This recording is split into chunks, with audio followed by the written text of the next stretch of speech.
Thank you for joining us today, everyone. This is Collagen 6, Ask the Expert, and we're going to go through some research and care questions today. The agenda is we'll have this overview. We'll meet our experts, then we'll go through research and care questions, and then we'll have some brief closing remarks. So let's start with introductions. Payam, let's start with you. Hi there, I'm Payam. I am a neurologist, neuromuscular specialist, primarily focusing on seeing adults at Johns Hopkins University. I also do research in collagen 6 in a mouse model in our laboratory. Thank you. John, we'll start next. All right, sounds good. Hi, everybody. I'm John Pascoe. I'm a sleep-trained pediatric pulmonologist at Cincy Children's, and I specialize in taking care of kids and honestly adults too, and those with neuromuscular disorders, including collagen 6. Anna. I am Anna Ferreiro. I'm a neuromuscular neurologist and the head of the neuromyology department at the Pitié-Salpêtrière hospital in Paris, where we care for primarily adults, but also adolescents and some children with congenital muscular dystrophies, and including collagen 6 disorders. I also have a research lab on translational and therapeutic development, but more focused on other forms of congenital muscle disease. Nicol. My name is Nicol Voermans. I'm an adult neurologist working at Radboud UMC in Nijmegen, the Netherlands, where we have a neuromuscular team together with the pediatric neurologists for all ages. And we have a specific interest in congenital myopathies, including collagen 6 myopathies. Saverio. Hello, everyone. I'm Francesco Saverio Tedesco. I'm a pediatric neurologist working at Reghan Street Hospital for Children in London. And I'm also a professor at University College London, a group leader at the Francis Crick Institute, where I lead a team focusing on advanced disease modeling for primarily congenital muscular dystrophies and congenital myopathies. And we apply a lot of those models for gene therapy development. Valérie.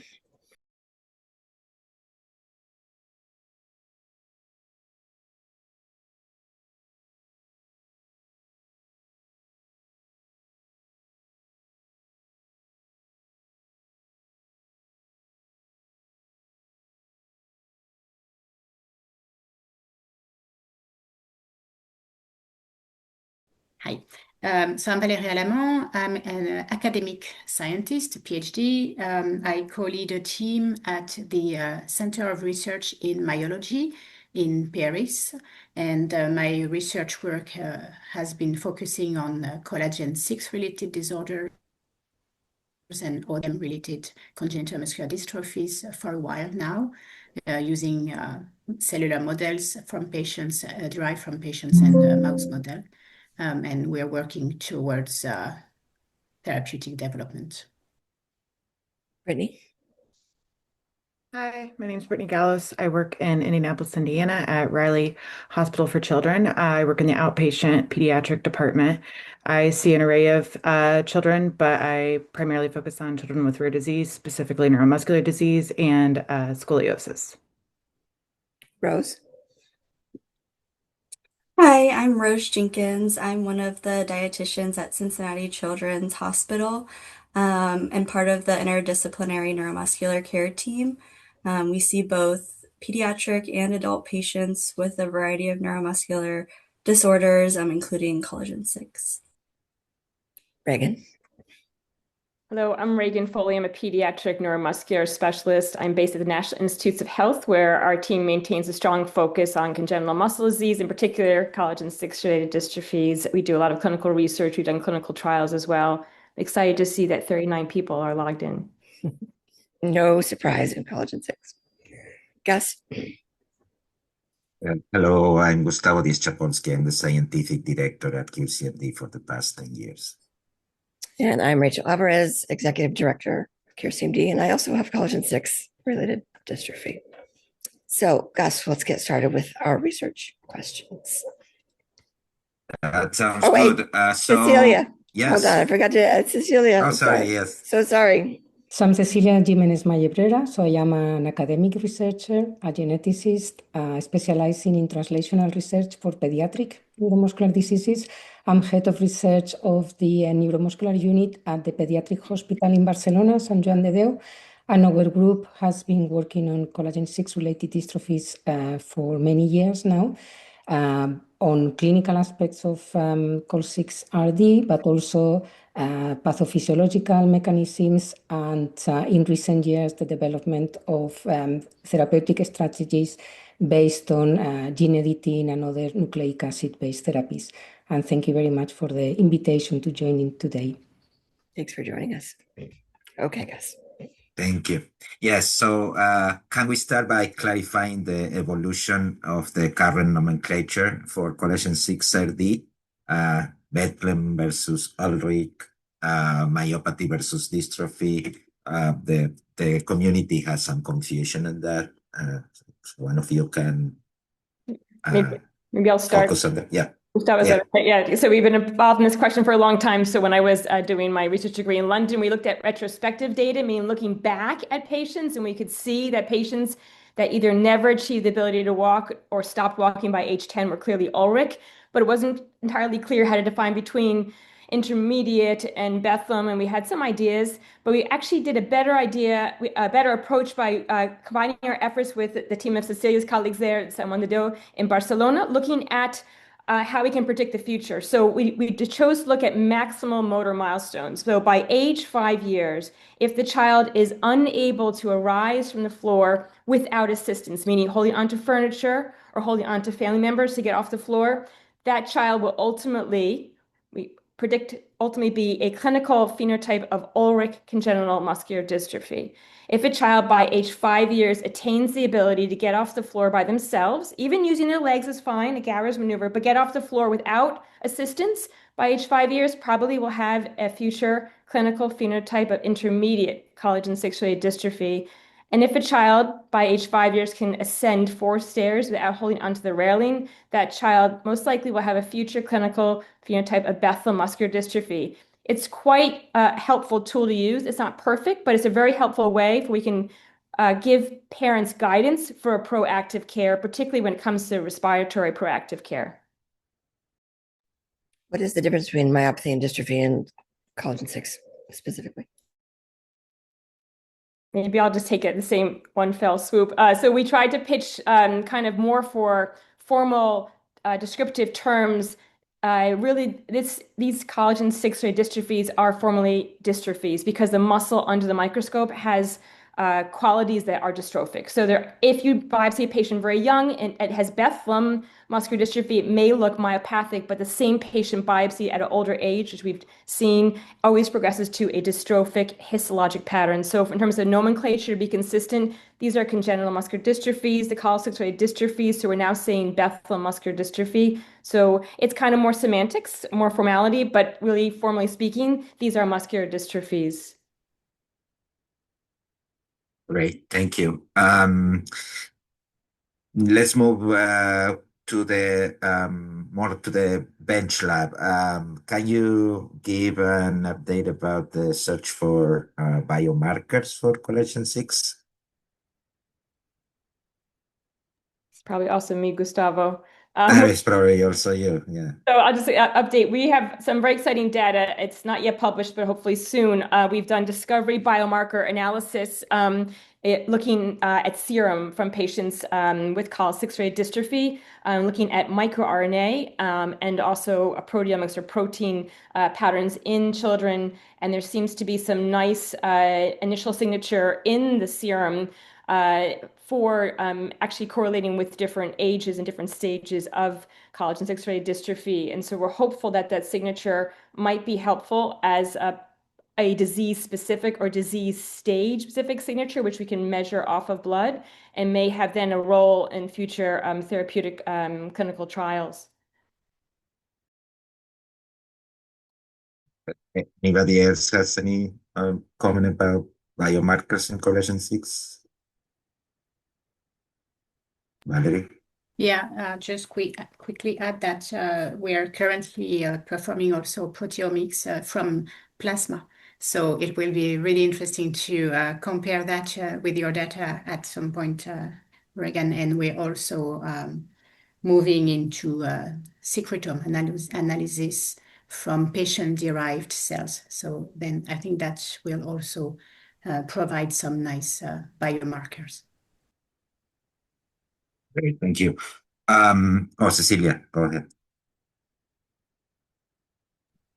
Yes, also in our laboratory, we conducted secretome studies similar to what Valérie is mentioning from cells, although we were focusing more on the functional aspects of extracellular vesicles and the secretome.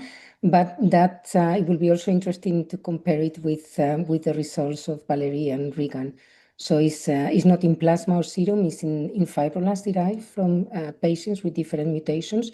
But that could also be quite complementary. It's the advantage of the omic data that then you can do meta-analysis and compare studies. Now that you all mentioned about studies using patient samples, and it's always this question from the patient community of how can they help in research. So this is one example, and maybe the question from me is, you have enough material for doing these studies? Will you need more samples? We never say no to a blood sample. Yeah, or even to biopsies. I mean, when there are surgeries that are planned for whatever reason, it's always a good opportunity without any further invasiveness. It's always a good opportunity to get some material, either muscle or skin, and that's always very useful for research purposes. But we Yeah, don't want you to so- go out and get a muscle biopsy just for this. Please No, don't do that. no, Yeah. that's not what I'm saying. I'm saying in the process of other, a scheduled surgery for whatever reason. Mhm. Yes, and so that's the importance also of biobanks, and maybe Nicole, you can comment about biobanks. Well, I think it's good to mention that shortly. A biobank is a storage of tissue material which is taken from anyone in a most likely a diagnostic procedure. So if blood is taken for any other reason, a few tubes can be stored in a biobank where it can be taken from at a later moment if the center where the patient is at or another center has a research question. So if patients want to contribute to research, they can also always ask their clinicians, is it possible that I contribute to the biobank in your hospital? I think that's a good thing people can ask whenever they visit a clinician.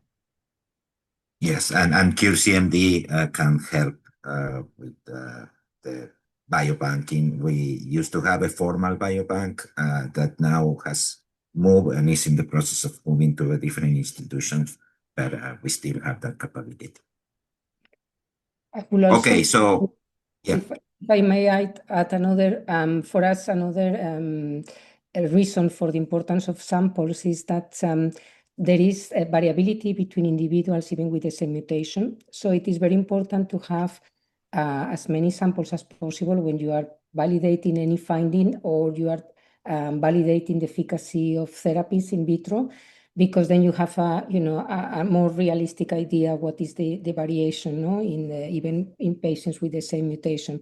So we found that is very important, and sometimes we exchange between labs that we know are working on collagen 6, like with Valérie, etc., cells from patients with the same mutation, so we can validate what we found in a set of samples in another set of samples, and I think that is also very important. Great, thank you. So let's move to a different question. Let's jump directly to gene therapies or genetic medicines. We have many questions. We try to condense different questions from different families. Have you found a good AAV vector or another type of vector that is selective enough to deliver gene therapies for collagen 6? I'm happy to answer this if you want, Gustavo. Yes, go ahead. So, yeah, I mean, this is an excellent question, and there is a lot of effort in the field and also in the labs of many people in this audience to do that. It's a very important goal to reach because, as most of you know, it's critical that we transfer the gene therapy to the cells that have the problem in the first place, which are the cells that secrete the matrix, the fibroblasts in the muscle, if you wish, and that will help reducing the dose of the virus. So we have been doing work in what we say targeting those fibroblasts. And also, I think Reghan can probably also follow up on that. I know that a lab of Carsten as well and other people are focusing on that. And the good news is that it appears to be also from recent publications that some of the generally used viral vectors, the AAVs for gene therapies, are going pretty well into those fibroblasts. What we're trying to do is to improve that even more. Because the more we can selectively target those fibroblasts, the more we can reduce the dose, the more we can reduce potentially the side effects. So the short answer would be that we don't have a top candidate now ready to go in a clinical trial, but we have much more information than what we had, I would say, 1 or 2 years ago, and a few lead candidates, including some candidate AAVs that are coming up in screens that we're doing also in human tissues as part of the MAGIC consortium, which we work on and on which CureCMD is also a partner. Great, thank you. Any addition, Reghan or Payam? No? Okay. So I am. yeah. Okay. We do have, I just gave me a little plug in. So as Cecilia's kind of helped to drive, we have this wonderful International Collagen 6 Consortium that many of us are part of. And so I don't know if anybody has further comments about this area. It's progressing. And as Saverio mentioned too, the whole targeting of the fibrodipogenic progenitor cells, we have ways of testing that even in mouse models, and that is progressing nicely. Yeah, and if Great, I may add, there's also the interesting and really important thing to keep in mind also is although we're working on collagen 6 rare diseases, we also benefit from work done in other areas. So there's a paper that came out last year that showed that some AAVs do target the cells that we are trying to reach. So, and those were not primarily from a lab that works on collagen 6. So, the community at large benefits from all the research ongoing. And so it's moving fast, like Reghan says. Great, thank you. And there was many questions that relate to specific type of mutation. So let's go through some of them.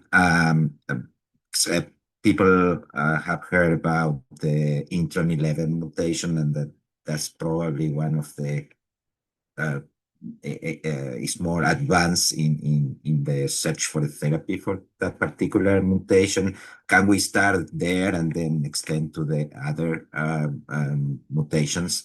So if one of you can comment about or give an update about the therapeutic development for the intron 11 mutation, please. I'm guessing that's me. So my colleagues in the lab, led by Dr. Veronique Bolduc and a wonderful PhD student about to defend his thesis, Fadi.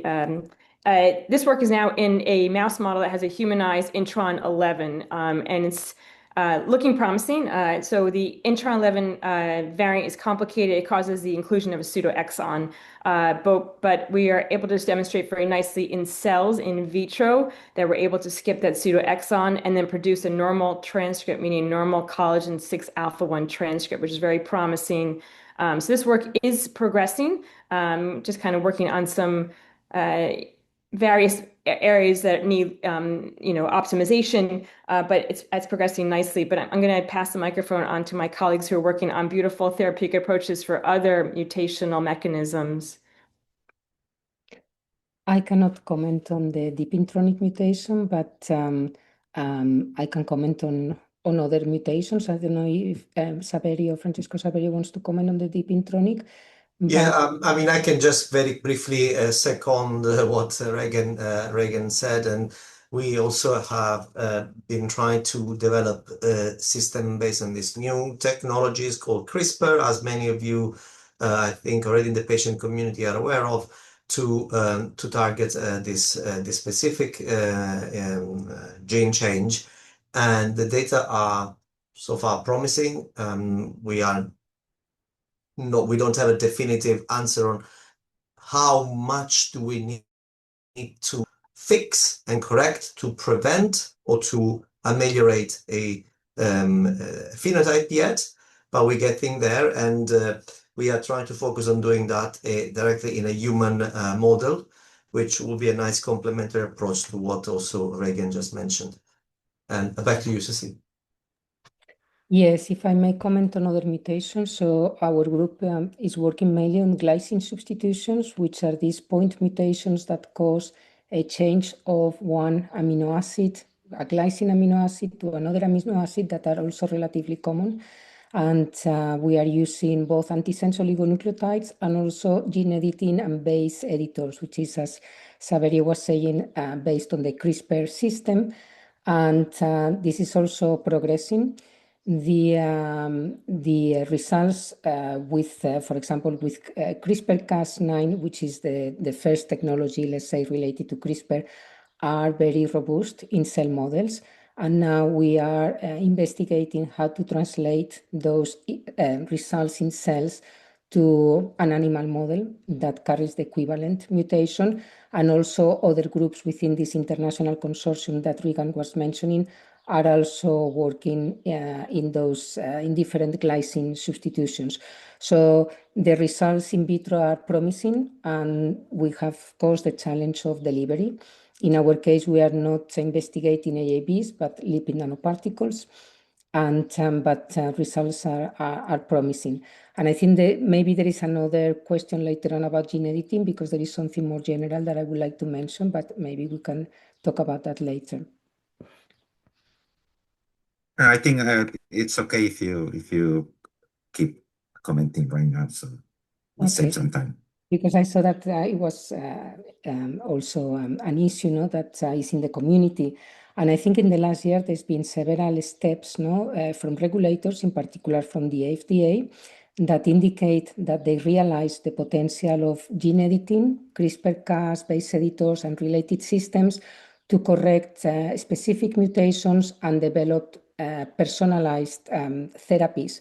And also it indicates that the traditional way of conducting clinical trials for individual drugs is not fit for purpose for these personalized medicines based on base editors or CRISPR-Cas.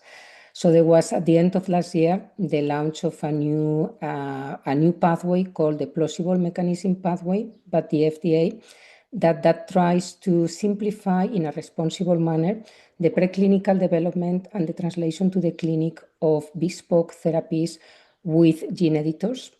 So I can explain a little bit more in detail, but otherwise, basically what they do is that you can group diseases or group of diseases where there is common symptoms and a common biological mechanism, and the studies in vivo, they can be conducted, for example, with the same editor or a slightly different editor, the same delivery system, for example, the same nanoparticle, but just changing the guide RNA, which is the address that takes the CRISPR system to where it needs to correct the mutation, reducing and simplifying the in vivo studies, meaning that there is only need to conduct one biodistribution study, one tox study, and all of that can be combined in a single IND application. So it's basically streaming the process of applying with these new therapies. And the other step as well is very recent. The FDA has issued guidelines on how to conduct off-target analysis. So basically these systems, the main safety concern is that they can act in the genome in other places which are not the primarily intended places. And these guidelines, they try to harmonize how researchers need to make sure that these systems are safe and how to conduct the necessary studies to prove that they are safe. So all of this, I think, is facilitating and is creating a framework to develop these therapies that could be applied potentially to Col6 related diseases. So which means that the field is moving not just at the research level, but also at the regulatory level and at the manufacturing level, etc., which is also very important.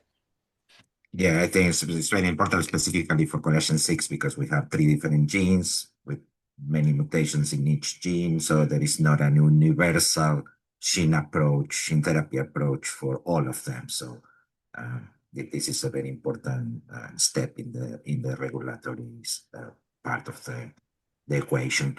If I may. Yes. Gustavo, can I just mention the work we are doing on nonsense mutations in the Col6 genes? Yes. We are developing an approach that targets nonsense mutations, so the mutations that create premature termination codons. And this approach is agnostic to the gene or the mutation itself. So it's based on gene therapy because we need a vector to deliver the tools that we are using, which are tRNAs, so transfer RNA, that are used to replace the initial correct amino acid in place of the premature termination codon.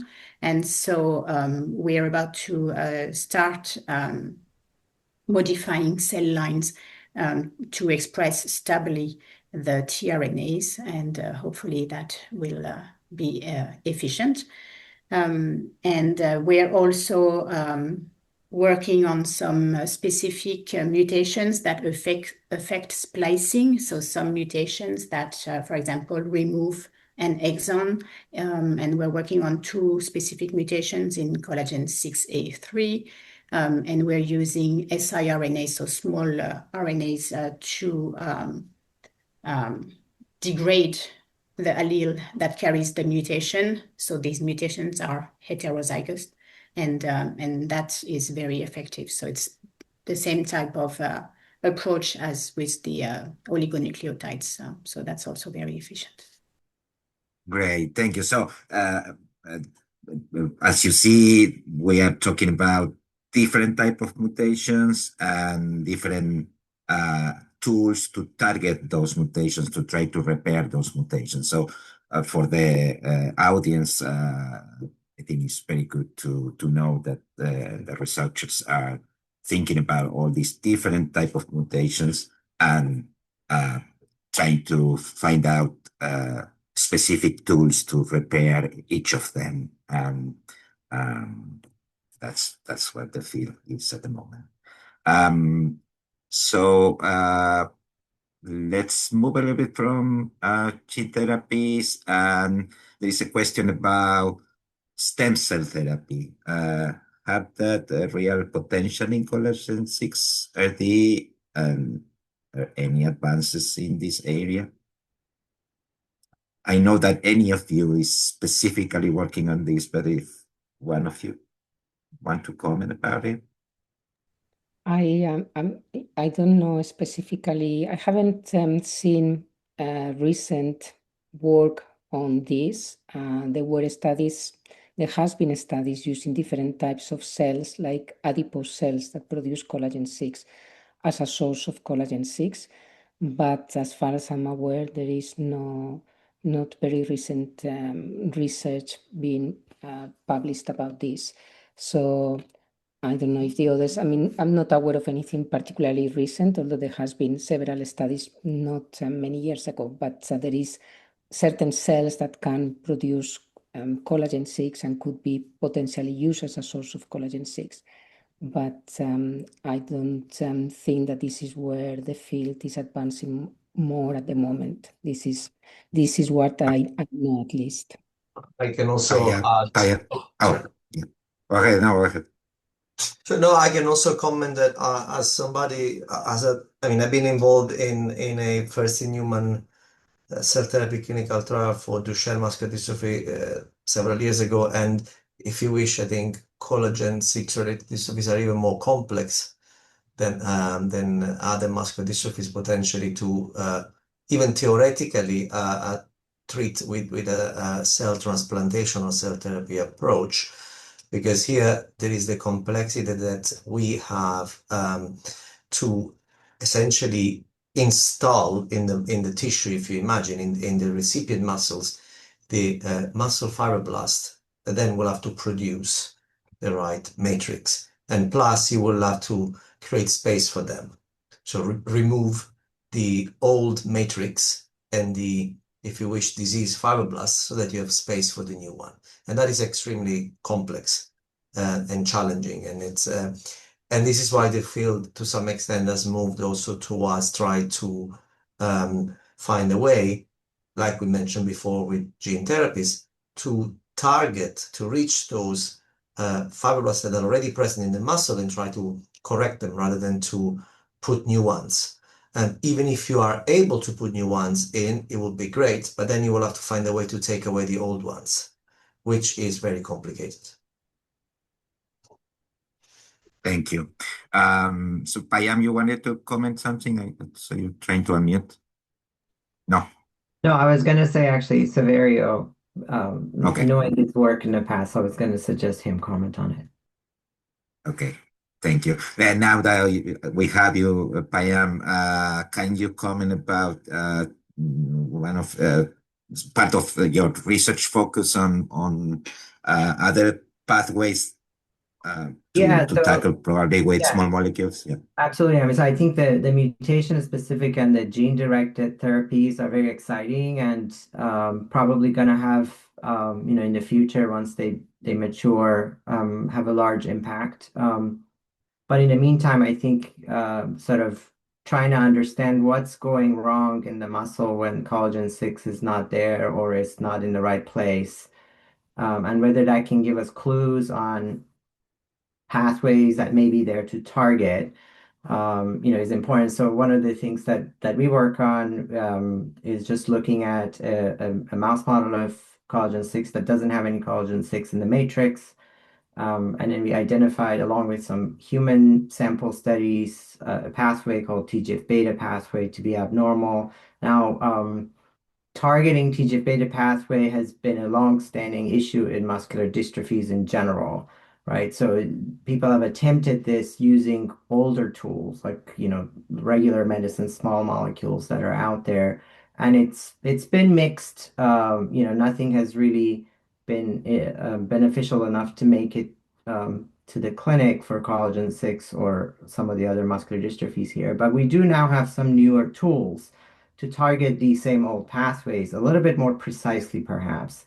So sort of combining these new tools of antisense oligonucleotides or gene-directed therapies or RNA-directed therapies with our understanding of these pathways that may be present in all collagen 6 patients and maybe some other muscular dystrophies may be an avenue to pursue. So that's one of the things that my lab focuses on, is to try to understand those pathways enough, but use some of these newer tools to see whether that would work. And we are working on that still in the preclinical space. So, in the mouse models and cell models, hoping that something that is a good candidate will move forward to clinical trials in the future.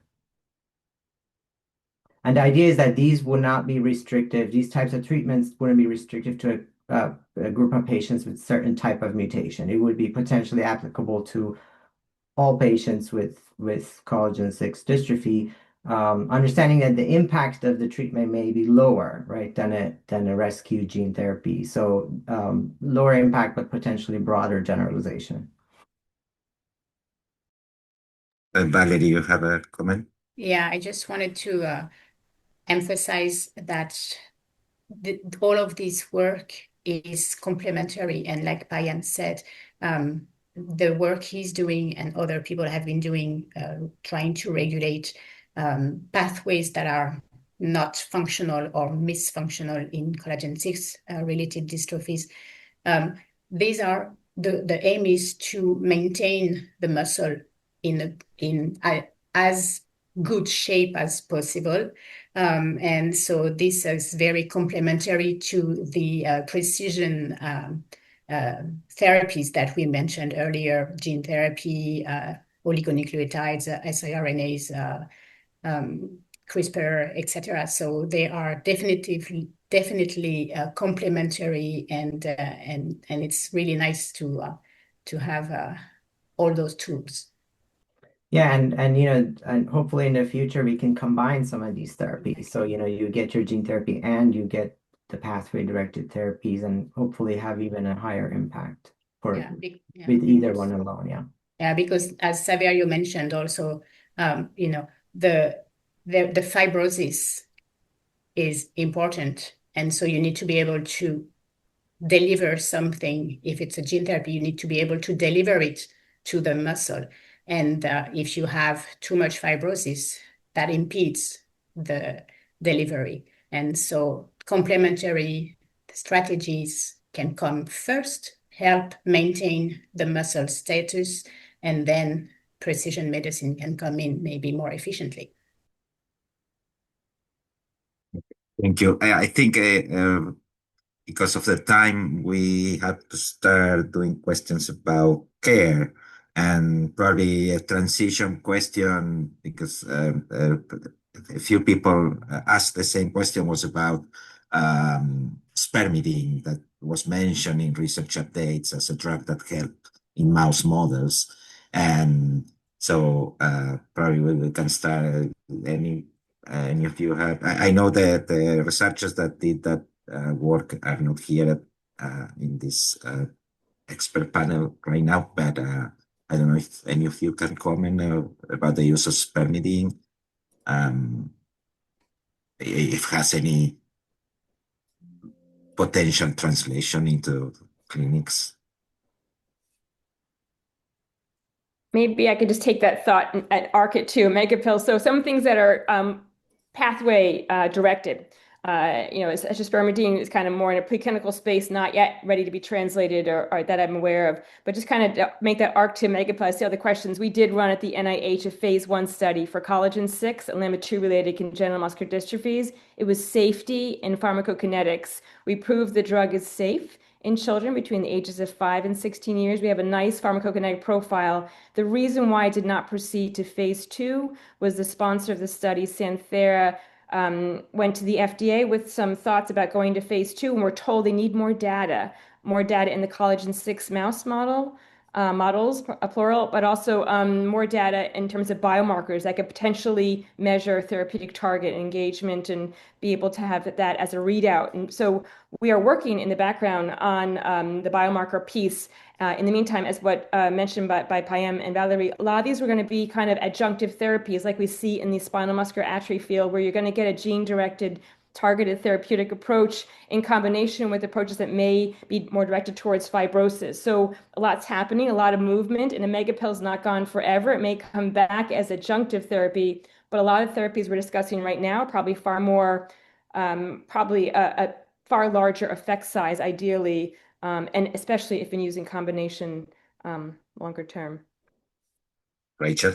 I would like you to, before we start on care, get back to the collaboration that's happening with the Col6 consortium. I want everybody to understand that everybody on this screen is collaborating and is aware of what each other is doing, and they're not trying to reinvent the wheel. And I don't know, Reghan, if you want to just kind of share about that, because I think that's a big deal to families to know that you guys are talking to each other.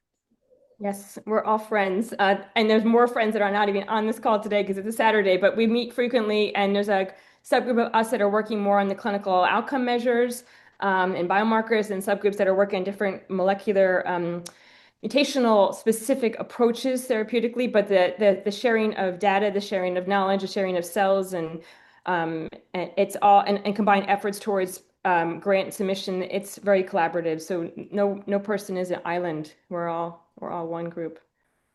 Perfect. All right, moving on to care. And you guys in chat, I know you have questions. We have a very specific program and a specific timeline. So if you have questions that we don't get to today, please email us and we can connect you with the right answers. So first care question, what are the key facts that we should be informing routine care providers? So primary care providers, PCP, or pediatricians? This is for clinicians. Who wants to start? Nicole, I nominate you. Well, I thought maybe Reghan will want to start with the pediatric side and I comment afterwards with the adult perspective. Maybe that's the right biological order. Sure. Perfect. Perfect. For primary care providers, making sure that you have a pulmonologist looped in. So I'm going to pass it on to John, the baton. But I would say the pulmonary piece is so essential, most especially for the patients with overweight congenital muscular dystrophy and intermediate Col6A dystrophy. But the proactive pulmonary care from the beginning is essential. And then I'm gonna then after John, maybe to Brittany. But pulmonary, I would say the P's, pulmonary piece, and then physical therapy as well for stretching and conditioning and contractures. So I don't know if you want to talk about that first, John, and then Brittany. Yeah, absolutely. So obviously biased, but pulmonary, I think, is a significant morbidity, right, with collagen 6 and with muscle weakness. And so being proactive and not reactive is paramount, I would say. And so depending on level of weakness, which can be, you can lean on your specialist to try to help gauge that. But there's means of augmenting cough and providing airway clearance. So from the pulmonary standpoint, what we are really honing in on is how well can you clear secretions, and do you need any help with that? And therefore, you might be okay at baseline, but then once sick and really taxed, the weakness can worsen, definitely. And so being proactive and having access to a cough assist machine, or mechanical insufflation, exsufflation, I should call it, is technically what it is. It can be very helpful, absolutely. And then the other thing to think about is sleep. And with muscle weakness, during the day you may be okay, and then sleep is, while a rejuvenative process for many of us, it can be very taxing when you have muscle weakness, just because of the nuances of different stages of sleep and what happens when we lose muscle tone during dream sleep, where things sort of first start to go a little bit awry with muscle weakness. The other thing to mention is that I think one factor from the primary care standpoint is sort of what to do when well, right? And so from the pulmonary standpoint, we're considering, getting pulmonary function testing once able to do that. If you're not able to, because really until you're about 5 to 7 years of age, you may not be able to complete adequate testing, just because it's tough. You have to have good cooperation. A chunk of adults can't do it, and so asking for a little kid to do it is difficult. But we can monitor carbon dioxide levels in clinic as a surrogate, but also just the subjective nature of how strong do you feel the cough is. You can just mimic the cough in clinic and sort of get an idea of if it's strong or weak, right? Is there a weak cry, or is it a strong cry when it happens? There's other ways to ask that question. Do you have a prolonged cold? Whenever you get a cold, it just lingers and lingers and lingers. Or it might be the initial, you get better, and then all of a sudden you get sick again, and that's sort of a secondary bacterial infection. These are all signs like you may need cough assist to help through it, and it can absolutely keep one out of the hospital when sick. The other benefit is to stretch that chest wall too, which we know contractures specifically in the chest wall is one of the features of Col6 and other congenital muscular dystrophies too. And so keeping that system nice and flexible is fantastic. It's important.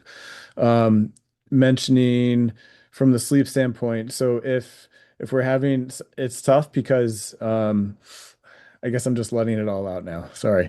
You're good. It's tough because sleep, you may think you're doing okay, but at least in America, sometimes it snores a little bit, but it's nothing like dad or grandpa or grandma or whoever, right? And so therefore it's not a big deal. But in general, we consider snoring in pediatrics to be abnormal. This period. If you might not actually have snoring too. You need to have enough muscle strength to be able to cause the pull of the upper airway and the vibration of the upper airway. And so lack of snoring doesn't necessarily mean you're not having sleep disordered breathing. It can manifest as restless sleep. can manifest as routine nighttime awakenings, especially if it's periodic. Every 2 or 3 hours, you're like, yes, it's clockwork. I can anticipate it.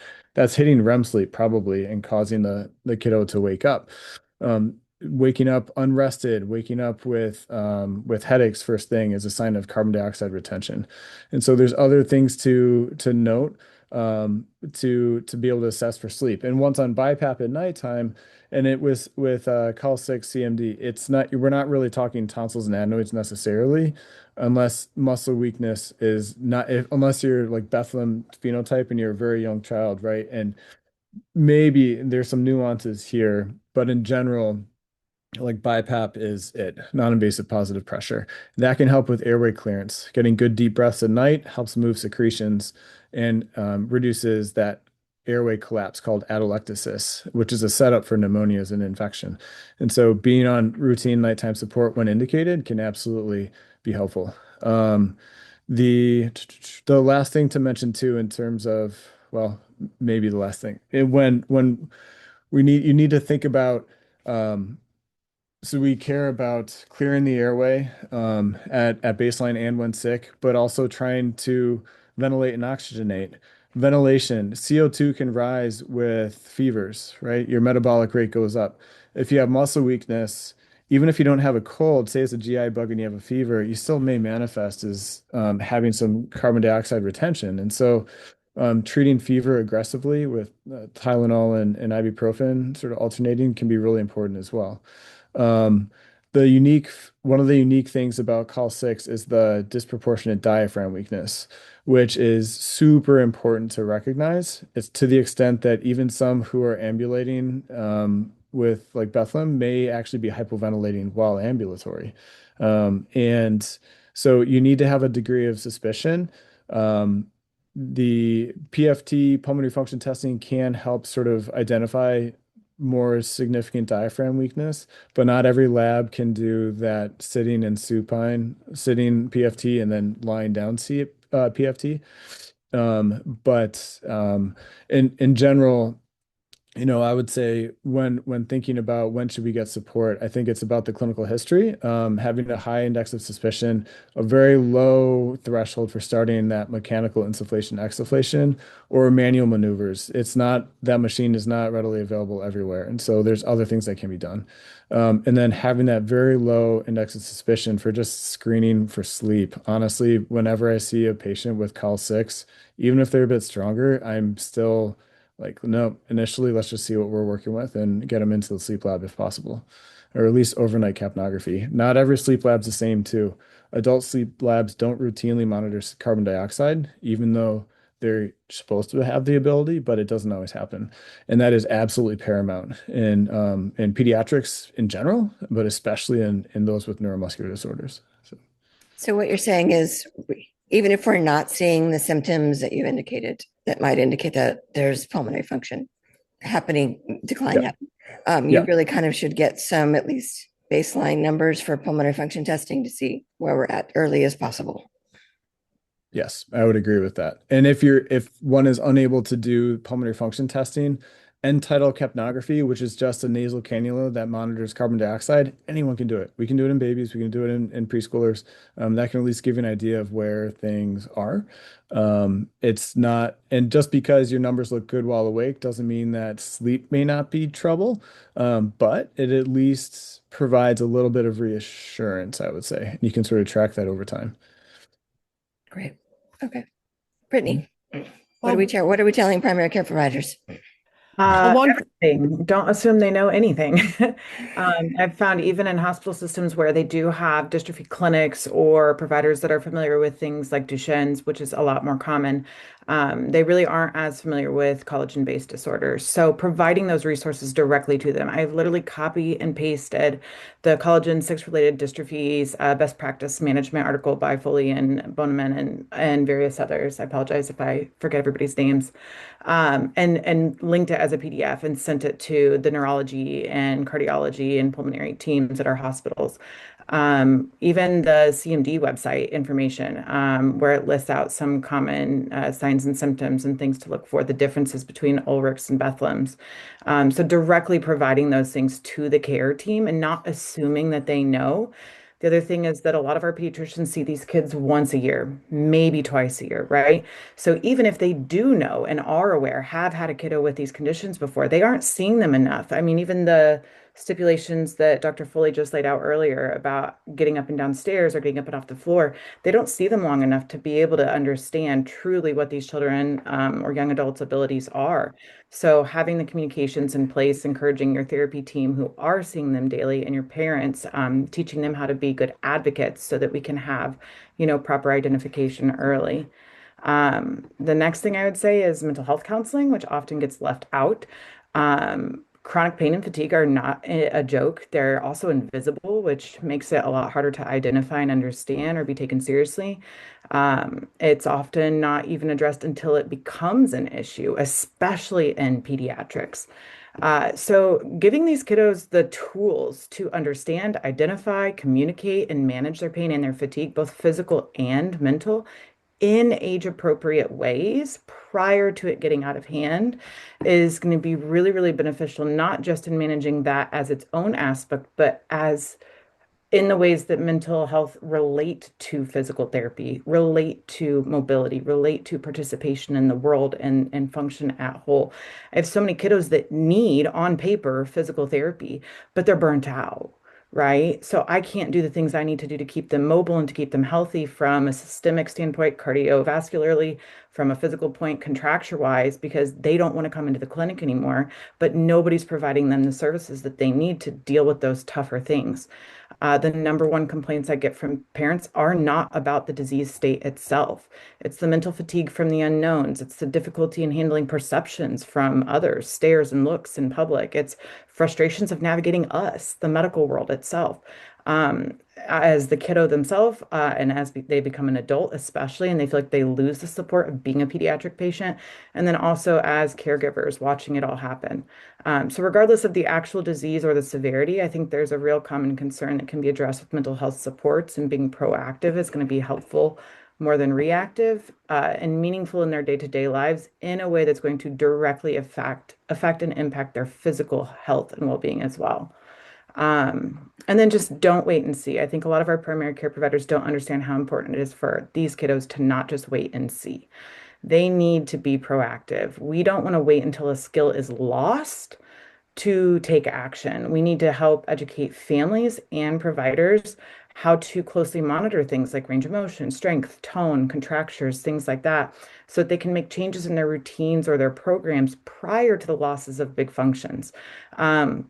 Especially in a world where we're moving away from daily, weekly, biweekly therapy for the entirety of a lifespan of these, more involved kiddos. We're trying to get them back in home and teach families how to take on these roles themselves. So they also need to be able to identify when it is time to come back and see us. I've had families tell me before, like, oh yeah, I didn't know that, when they moved from every other foot going up and down the stairs to only leading with one foot, that was a sign of weakness. Well, that's when I needed you to come back, not when you stopped being able to do stairs, because now it's going to be a lot harder. So giving them and equipping them with those skills, and also communicating with their primary care teams to be on the look for those things in case the patient families miss it or don't think it's as big of a deal, is going to enable us to stay on top of these kiddos as they do become adults, and then give them the independence and power to take control when they are coming back to us and saying, I need help with these things before they become bigger issues. John? I just wanted to, if it's all right, I wanted to add one more thing in terms of from primary care standpoint. A lot of times your subspecialist may not be able to see you in clinic if sick, right? I'm unfortunately unable to, and basically none of my colleagues really can either. So we lean on the PCP to help out with that. So things to note is that respiratory distress, in those who are weak, you don't necessarily show respiratory distress, but it may show more so as tachycardia, meaning high heart rate. And so if your child is sick, your loved one is sick, and the heart rate is high, that is something to consider, that maybe it's actually a respiratory manifestation causing that high heart rate. Other things can too, fever, pain, things like that, dehydration. But just to make note, a little lower SATs in neuromuscular disorders, if you're hovering 90%, even less than 94, we start to get a little bit concerned actually. The treatment is not going to be just nasal cannula oxygen, but it's really positive pressure that needs help. by and large. It's a rarity that we say it's actually okay just to do nasal cannula. But so in general, I would say if you're sick, watch the heart rate, bring your machines with you because not every place has the mechanical insufflation, exsufflation devices, and they may not know what it is or how to use it. And so you can do that. Bring your BiPAP machines too. But I just wanted to mention that. Nicole? Okay, I wanted to add one thing which has not been discussed yet, and that's the skin issue. Collagen 6 is a protein which is also expressed in the skin, and some individuals develop abnormal scarring. And I think general practitioners should be very reluctant to refer a patient with abnormal scarring to a plastic surgeon for surgery because it will provoke more extensive scarring most likely. So be very careful with scarring. And maybe Anna wants to add to that. Sorry.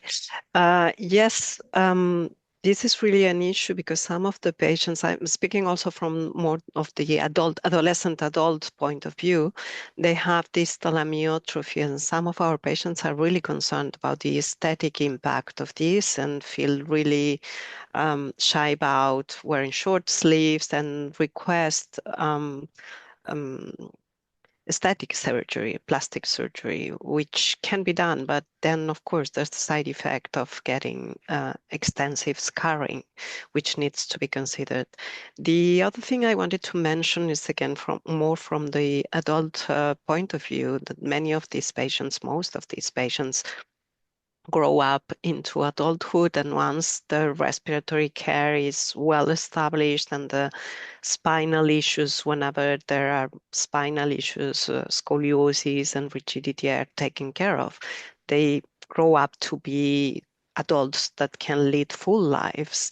But then even though the disease is not really progressive per se, there is a time when age comes into the picture and overlaps the condition itself. So around the age of 30, 35, it's not unusual that we see a loss of stamina, a loss of endurance, a loss of ability, or more difficulties to do what these patients used to be able to do before. And for many years, the recommendation was to spare their muscles and avoid straining their muscles and avoid using their muscles too much.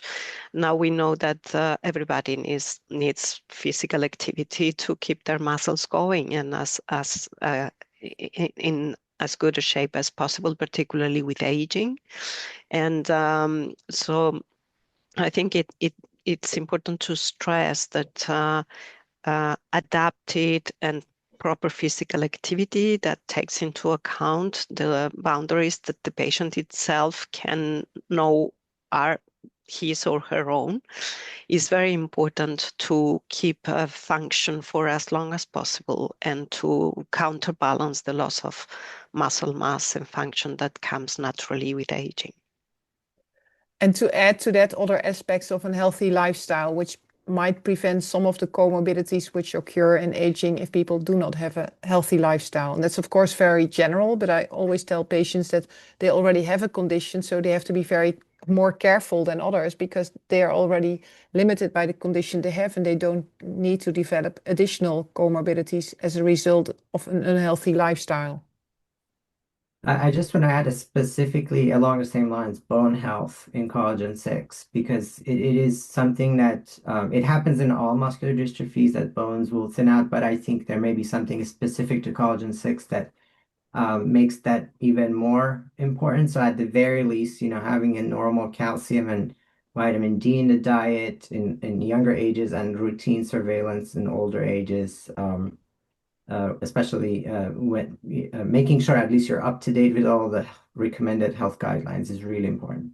And also their physical activity, in particular walking or any exercise or activity which loads on the skeletal tissue, the skeletal system will be helpful in building stronger bones. And just one more plug on that. So vitamin D, really good for bone health. For adults, we aim for at least 2,000 international units a day. Dr. Mohassel, Dr. Voermans, and Dr. Anna Ferreiro are adult neuromuscular doctors. You can correct me if I'm wrong. And then for children, about 400 international units a day. It's good for bone health. It's also good for the immune system. Rose, you want to comment on what PCP should know? Talk about the growth chart, and we don't necessarily fit on what a quote unquote normal. So from an underweight perspective, management for that often comes, first line intervention with supplementing with high calorie foods, high fat foods, doing milkshakes, smoothies, offering oral supplements too as needed. Diagnosing patients with underweight is a little tricky, with these disorders just because muscle mass is affected. So, taking into account also patients' mobility. So working with physical therapy, monitoring kind of how they're trending mobility-wise and strength-wise, making sure they're getting enough nutrition to support them through their, physical therapy sessions, through everyday activities. Depending on the patient, some patients need more calories, and then other patients, struggle with the opposite issue of not getting of having lower calorie needs and needing less calories throughout the day.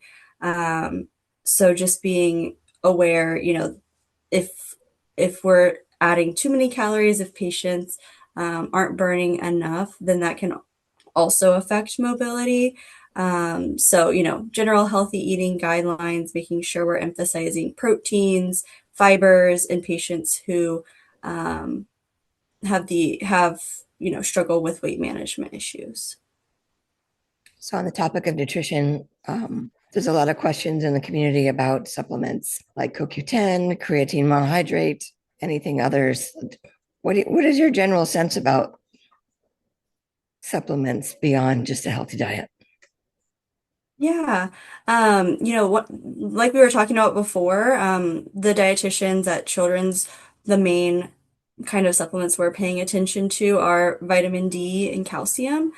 So we do a calcium recall for patients who come in every visit, because blood level calcium, or when you get your labs done, the calcium level there isn't a good indicator of what you're getting in your diet.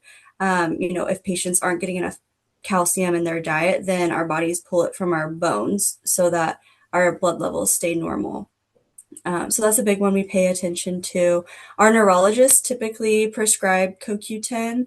That's a very common one that we see in our clinic.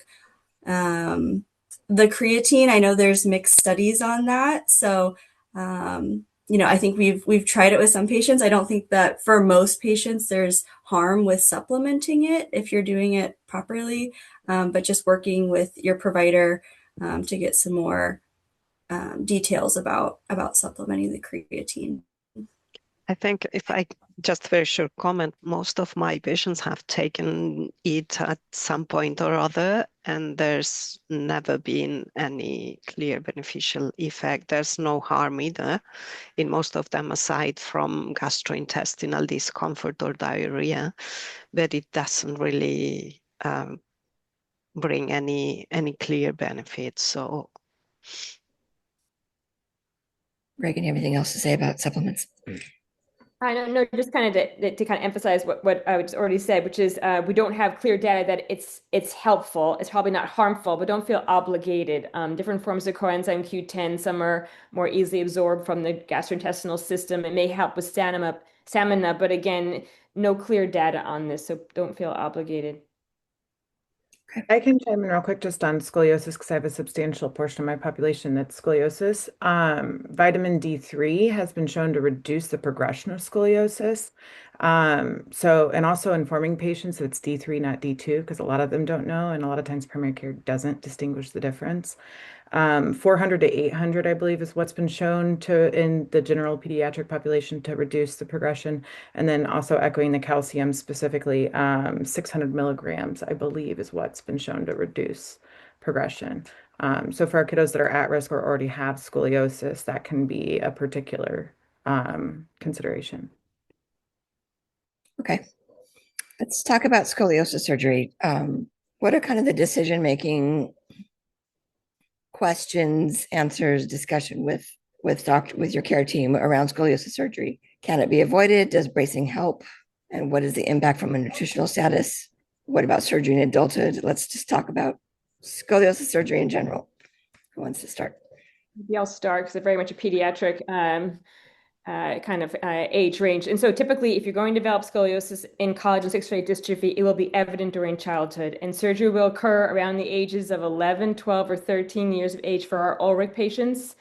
Some patients do have a stiffer spine and it kind of somewhat protective against a curvature. But again, if you're going to get a curvature, the timeline for thinking about the surgery is usually between 11 and 13 years of age in general. The rationale for that is based on the rate of progression of the curvature, the degree of the curvature, and the respiratory health. If you wait too long until the late teenage years, sometimes the pulmonary functions at a place where it's more dangerous to navigate surgery. And this is second, there's going to be questions going to be basically based on, again, the curvature progression, its stiffness, the whole picture. But think about it and be ready for it and be proactive about the assessments and consideration for surgical repair if it's indicated.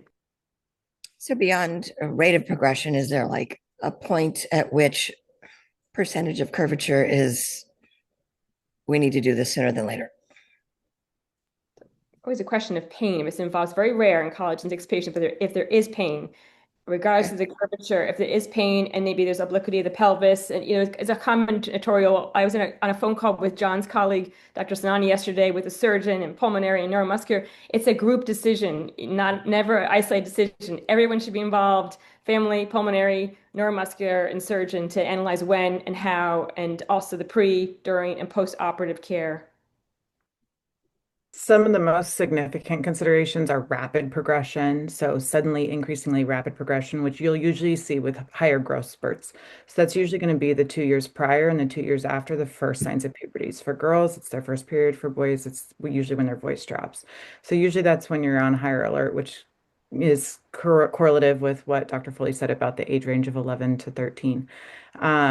Issues with cardiopulmonary, we often lose the sagittal plane alignment or the amount of rounding in your thoracic spine. And so then that can put a little bit more strain on everything inside the rib cage. We also see kyphoscoliosis, which is excessive rounding. That can begin to limit our sitting ability, the posturing in wheelchairs for our kiddos that aren't ambulatory, our endurance for our kiddos that are ambulatory. So things are starting to change function. Even for the caregivers, I've had kiddos that feel fine and don't notice that they're slumping in the chair and it doesn't bother them, but the caregivers are constantly having to adjust them or move them. It's putting more strain on them to lift them. They're having difficulty changing them. For our kiddos that do need help diapering, things like that. So when you're starting to have it impact those other things, or you're having that super rapid progression, that's usually when we're starting to, at least as therapists, introduce that topic to the families and then loop in ortho and the other teams if they haven't yet been addressed. Yeah, and in general, from the pulmonary standpoint, so I completely agree with everything that's been said. It's a group decision. Rapidity of the changes, the stiffness, et cetera. What growth spurts are coming up, right? If it's already significant and you still have a big growth spurt coming up, that's something to make note of. I will say that I think depending on the curve, et cetera, it's there, at least at our institution, there's, magic rods are great. You can non-invasively lengthen them. They come with some complications sometimes, and they weren't as amazing as they were hoped to be in reducing need to go back to the OR for other complications, if you will. And so I think there's maybe more of a movement towards bracing to some degree, and then trying to do a fusion and maybe a little bit earlier than what previously was done. It's easier to go in once for a surgeon and not having to go back. And so there's a little bit of a changing landscape. If you're doing bracing, there's going to be, of course, close monitoring for how rapid the spine is progressing. But keep in mind, braces also can be rigid, and so that can impact pulmonary excursion too, and abdominal excursion. So something to consider pulmonary function wise if you're in a brace.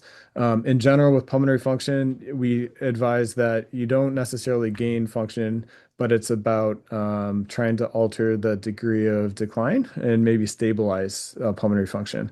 And so I always advise families going into it is that we don't necessarily expect to see your FVC improve post-surgery, but we hope to just sort of stabilize it more. And if there's been a significant decline, to alter that decline too.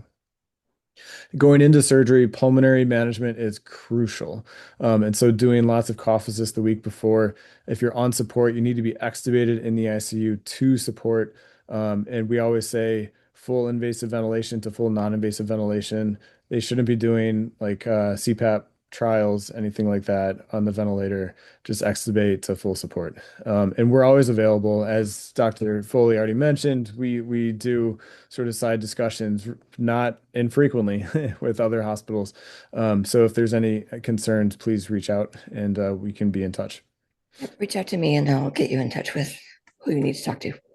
And then On the topic of bracing, we do not want you braced while sleeping, yes? Correct. Yes, correct. That's what I would say. And generally braces that don't cover like the belly, the lower thorax are a little bit better because it gives the diaphragm a little bit more room to expand, but you're still getting the pressures on the rib cage to help kind of push the spine and the ribs where we need them to be. And then also teaching families how to identify, like if they are able to stand and bend forward, you can literally show them how to do a forward bend test and monitor those changes in between radiographs so that they can speak up and come in if they feel like it's getting worse more rapidly. You can do that if you're a provider that's checking in on them.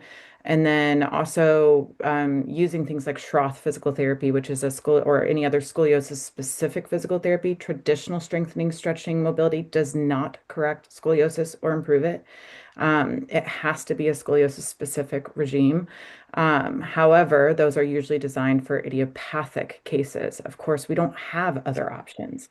So what we do is apply the same principles, knowing that we may not have exactly the same outcomes, but personally, anecdotally, I can tell you we get changes still. Scoliosis still have the same three-dimensional changes, regardless of if they're neuromuscular or not. They just tend to be a little bit more aggressive.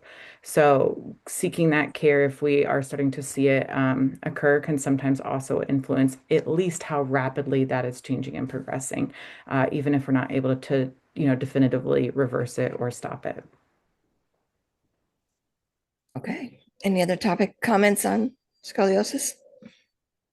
All right, let's close out. We are way over. I appreciate you all hanging in with us. If we didn't get to your question, we're going to talk with our panelists here today to get some answers, and we'll share that with the community. But otherwise, it was so great to see you all. Thank you for your time, and I hope you all have a great weekend. Thank you. Good seeing everyone. Yes. Take care. Thank you.